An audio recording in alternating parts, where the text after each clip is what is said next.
Assalamu alaikum. We talked yesterday or the last video about an error of admin username and password locked out and how to set it up. Today we'll talk about another error, and this error is Primavera B6 was configured to use a different authentication mode than the database selected. Here you do a username and password and you sign in and it gives you this error. Okay, so how to solve it?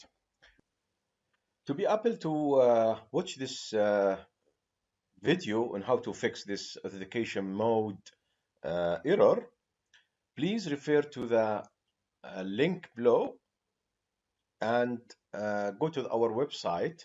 And there is small fees. They have a promotion now. If you want to learn it, you might face this error anytime. So be careful. And if you want to learn it, there is a small fees to do that. It's a training for you, and it's a very good training and very high skilled task to do. When you buy the product, you will be directed to the link to the video to watch it. Thank you very much for watching and see you soon.